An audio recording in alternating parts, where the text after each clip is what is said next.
That has a brood. Everyone, welcome. This is Your Daily Hit. I'm Adam Jewell. Thanks for joining again. Today we're going to be doing another episode with Mr. Ken Miller, who is my father-in-law. He is a real estate mogul in the Wisconsin and surrounding area, even out to Denver all the way, which we might talk about today. But we'll be doing another probably hour or so. Ken's been joking that he's writing a book, and that It's no joke. and then he's got six editions, 6 chapters in your head already just to talk about. So today will be just as fun as it was yesterday. If you enjoyed it at all yesterday, I'm sure you'll enjoy it again. So Ken, welcome back. Thank you. Thank you as well. Happy Saturday. Oh, you as well. And we enjoyed a very nice morning. We got to go out, watch my 8-year-old daughter play basketball, which was a hard fought game by her and her team. And the score was 10-8 at the end. My daughter's team won. But those girls, for being in 3rd grade, those girls played hard. They played really hard. They're certainly much better than they were last year. It's unbelievable. Oh yeah. It was fun to watch. And then we went out and had a really nice kind of brunch afterwards at good old George Webb's. Milwaukee favorite. That's right. So it's been a really nice day so far. But just to remind people, we are live. We're live on YouTube. We're live on Twitch. We're live on Twitter, X. We're live on TikTok. Any of my TikTok people out there, please do chime in with any questions you might have. We're going to be here probably for an hour, maybe a little bit longer, but if there's any questions that come to mind just of what we're talking about or real estate in general or anything like that, please feel free to drop a chat, let us know, and Ken can do his best in answering. That being said, Ken, I asked you kind of where you wanted to start today, and we covered a lot of ground yesterday in an hour. It's almost like we went too fast through things, right? And one of the things that I said towards the end is like, I think some of the stories that I've heard over the years would be, some of the detailed stories that I've heard over the years would be super interesting for people to hear. So hopefully we get into some of those today as well. But instead of starting, going back to the childhood thing like I was talking about earlier, let's talk about some failures that you've had in the real estate business, and just some places where you might have got screwed over. How'd you get screwed over? Some of the things you've learned throughout that and things you've done differently. I know myself of the Denver one for sure, but I'm not sure of many others. There certainly has been more than one or two. The first one that comes to mind is 1979, actually. It was one of the subcontractors that I was dealing with, and he was interested in doing kind of a side hustle in building a duplex, and I agreed to it. And the problem was at the latter end, his accounting was not accounting; it was more like new age math. And so I'm not sure who got screwed the most, if anybody actually did, but it didn't work out very well in the end. That's one of the first ones that I can remember. And so what actually happened there? In the end? No, just the story in general. I mean, what was the accounting error? Well, it's been in 1979, which I hardly remember. I know that I gave him all the different numbers and all the different contracts that were done with the subs, and I don't know how he got so out of line, but it just didn't end up well. And I'd have to take some discredit too. I was only in business for 2 years, and I'm not saying that I was a mental giant, but it seemed as though what I had come up with was totally different than he did. So I think we just split what we thought was right and went about our merry way. Okay. We sold the building, so that helped. Good. What's next? That was in 1979. I'm trying to think of the order in which some of these happened. It was mostly individual misunderstandings or just people spending more money than we had. I did a couple different buildings for other people, attempting for profit, and most of them worked out that there was something there, but it wasn't anywhere near what everybody expected, I think. And that was, again, just a discredit to me, from the fact that it just, I didn't have the experience. Whoa. The phone never stops. Can we You stop want to it? answer it? Yeah, it's Ryan. All right, we are back after a short little break there, but we'll edit that out. So I think we're at about 1979 and going forward, that's right. which is a good thing there wasn't too many of them, because otherwise we'd never have time. I actually honestly can't remember which one might have been the next one, but it was in some cases, or in all cases, I guess, where someone had a different idea than what I did, and being I was alone and my own business, I was able to create my own ideas and justify them pretty easily, as most people would be able to do. When they're your ideas, they're the best ideas. And some of them just didn't work out. The houses that we were building as partners didn't sell as quickly as we wished they would have. Who are the partners? I don't know if I want to even mention their names. Okay, Yeah. So it was individuals, though? Yeah.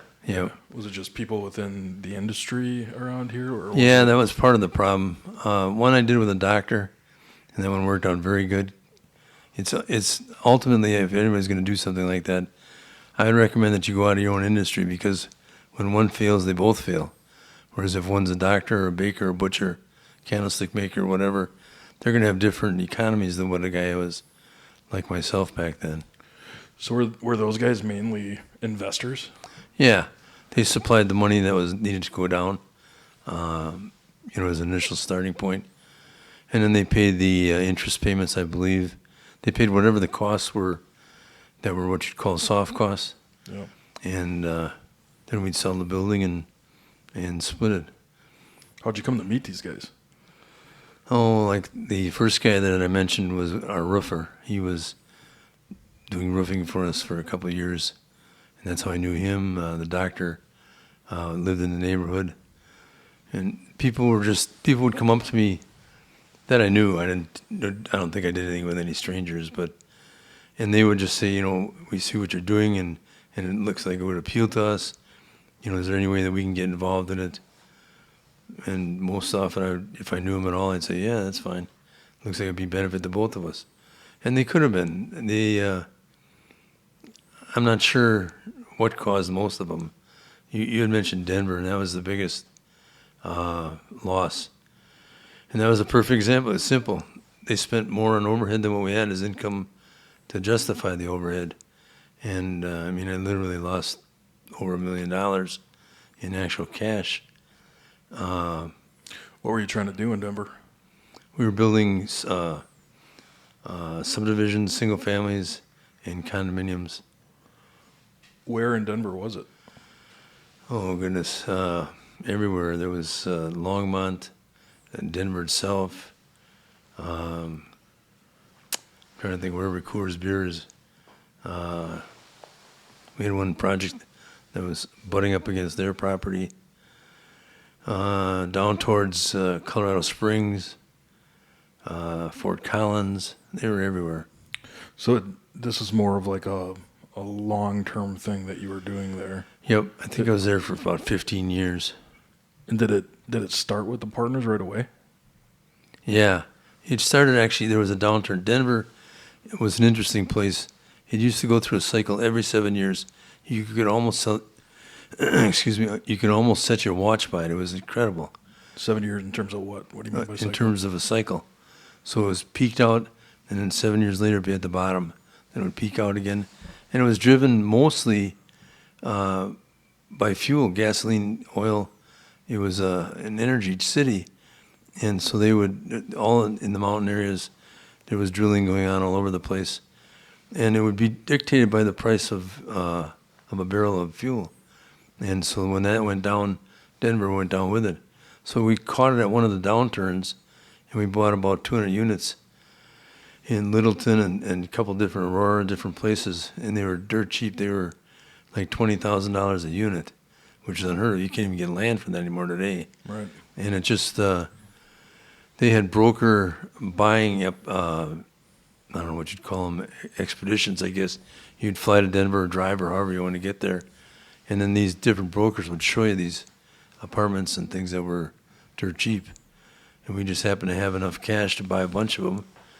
And it was that broker that showed us all these different units that said, you know, as these prices go up, when the cranes show up on the job sites, cranes meaning working crane for moving materials, when they show up in the downtown area around the perimeter, it's time to build, not just buy.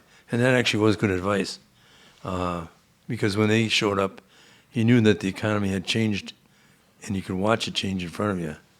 So then we began with the broker that sold us the rental units, building buildings, and they would fly to the area here and look at what I was doing, and then I would work with them on different pricing and just kind of train them a little. But the thing that they did different than me was that I would always try to watch what I was doing as far as money, and they would just get things out of control. I mean, it was crazy. They spent $400,000 on refurbishing an office, which was only maybe 2,000 square feet. It reminds me of the federal government. And I was the Elon Musk. I came in and tried to cut down on all this flu. They were driving $60,000 cars. This is 20 years ago or more. And so finally the cards fell and everything fell with it and lost the money. And that was just operating cash on hand, essentially, that was being wasted away. Yep. Is that right to say? Yep, safe to say. And how long did it take for that fail to happen? Probably 12 to 14 years, I would say. So for 12 to 14 years, you watched the majority of this occur, and then was there some finale to it? When the banks started foreclosing on different properties, it was the finale. And I was actually a co-signer on several of them, which was pretty ugly, you know, because I had to pay down the loans then. And they were way more congenial than I would have thought they would be. The banks? Yeah. I don't know if it's because I was from out of town. I used to go to Denver probably every 6 weeks. Most of the time I would drive. Then we got our own plane, and then I would just go. I'd fly out there whenever I could to be involved a little bit more. I could see that my involvement being way down compared to around in my own little circle here. And I think that was a big minus. Was it like kind of slimy where these guys were doing, obviously they were buying things like cars and refinishing an office that got turned into, something incredible worth $500,000, right? But was it slimy? Were they trying to do it behind your back? Were you aware of everything and pissed off by it? I mean, what was the situation there? I wouldn't say it was slimy, and I don't think that any of them were slimy. It was just they were like a I don't know how I could describe it, like a prostitute and a sailor. No, a sailor. I'm sorry. I said, forget it. We won't go into that one. But they were like a kid in a candy store. That's how it would be described. And I pretty much trusted them to do everything, right, which was a mistake. So by the time I got involved and wanted to see things, they were so disorientated that they didn't even know how to find some of the questions and the answers that I had for them. And it was just bad. Just adjusting my mic here. Did they have their money in all of this as well? No. The biggest thing that you learn in any kind of business, especially if you're moderately successful, is you're going to come up with people that have ideas that are outlandish. You'll see people that have ideas that are at least feasible. But there's a lot of idea people out there. And you can never get anyone to write a check. First of all, they don't have the money. And second of all, they do have it. They're so tight-fisted that they don't want to put their own money into things. They want you to do the work, put your money into it, and then split with them on top of it. And that's why the last 20 years I haven't really been overly active with the girls. I've been active with the girls, but not overly active in the business. They've been doing most of it themselves. But prior to that, I didn't have any partners forever. I just had enough. I didn't need them. And it just, if you need them, you got to make darn sure that you know everyone's function and how much money you got to pay down on these loans so that somebody can pay the interest. You got to have a cushion. And that's what I think was missing with most of these people. They thought big ideas, but no cushion. Yeah, it makes sense. What were some of the other out-of-state ventures that you did? I built 56 units in Rochester, Minnesota, and sold those as condominiums. That was about 25 years ago. I owned some land in Rochester that we're actually thinking about doing something with, possibly. What else did I do? I remodeled a hotel in Chicago, in kind of the hood, and rented those out to not really homeless people because they wouldn't have any money for the rent, but one segment above homeless. Like low-income housing? Yeah, exactly. And so that was Illinois, Minnesota, Wisconsin, and Colorado. Did you find it really difficult to do the Colorado for 15 years? I mean, with being so far separated, and at that time it was probably even harder because, you didn't have some of the things you had today, right? Video chat, cell Exactly. phones. Yeah. I mean, did you find that really hard? And you must have had a lot of trust in these guys Too much. take all this money and manage it and do the right thing. Yeah, it was definitely based on too much trust. And the other thing is that back in those days, it's kind of like if you don't know any better, it doesn't hurt you. And we didn't have the access to, we had fax machines, but they're nothing compared to emailing and things like that. And so it was more cumbersome, more time consuming, and it just cost more money. Cell phone prices have probably been cut to 25% of what they were 25 and 30 years ago. Yeah, probably more than that. Yeah, it might even be down 10%. Right. To 10%. So there's just things that, like I said, if you don't know, it won't hurt you. You just put the time in and live with it. And did you run those, like a regular business would with, monthly P&L meetings and constantly get reports from these guys about what were going on? And, was there some sort of like structure and accountability happening? Yeah, but it was pretty loose, and it was just not sufficient from what I got out of it. They could answer a lot of... It was best if I went to one of the underlings who was doing the actual work. These guys had, what did they say, champagne taste and beer money, and they just... It was pretty unbelievable. It embarrasses me at this point that I got involved in it and stuck with it as long as I did. I've never heard champagne taste and beer money before. I'm gonna tweet that out later or something. It was almost incredible. They would buy a truck or just an example, if they couldn't get someone to work for them doing drywall, they'd start up their own drywall company. Well, if you're not organized on one end and you add more to it, it's just going to be a bigger fiasco. And I'll bet dollars to donuts that they did 10 of those. If they did one, there was drywall, there was steel rebar business, concrete business, repair business, drywall, carpentry. They had a shop where they could build wooden trusses. It was just absolutely incredible.